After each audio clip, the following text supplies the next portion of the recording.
Okay.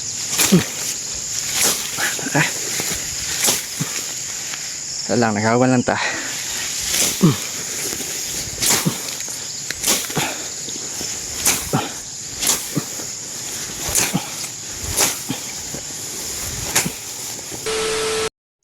So update lang na natatrigger ron sa uma. So may nakita dra nga medyo bagnot na side dyan na dra sa ubos. So mo din natong wala to na apilo kagbas to naging simana. So kani mga hawan-hawan na. So kani mo na to nagbasan. So karon medyo hapon naman. Ang pagkabuhaton karon magabri puno na lang ta.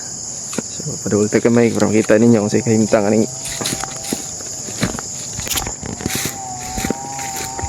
juniors dre.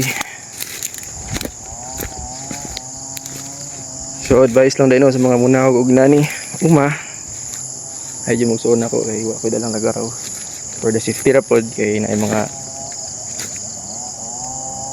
asani nahilang ko galit kay naay mantingog sa kilid-kilid na naay mga mananap nga mga amang ug mamahit.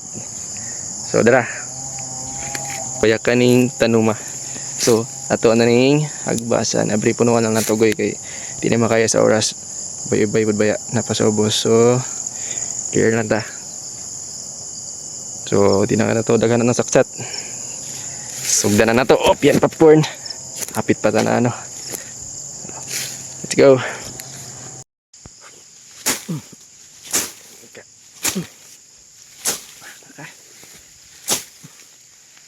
Lang nagawan lang ta.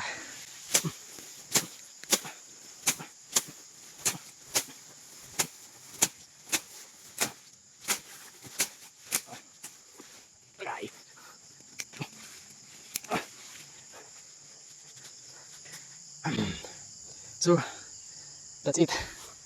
Wala sa tanong. Karon lawa medyo may gamay kita gagi. Ito kita nakapag-abri puno. So abri puno guys. Limpyo ta sa pagbasta sa mga sagbot palibot sa saging. So na di isa di ulay tanom. Makitaan ta na. Okay, abri puno. Okay. Medyo nisog yung tagbapay diri kay medyo bakilid man. So ano itong kagi karon? Nagmay lang god, dinalian ra kayo. Tara. Dinalian ra kayo kay dahil lang kinabot naman ang mga sagbot sa dahon sa tanom. So clear lang nato sila no. Iwanan na nato. Tara. So nakita ninyo na trabaho. So nakita nyo hawan di ka to ng trabaho itong yaking simana. So yun tanaw no. Walang yun siya na plaster. So consider man na kay first timer man ta. So kay ano ko may istorya no di lalim. Trabaho bukid. So support agriculture gid.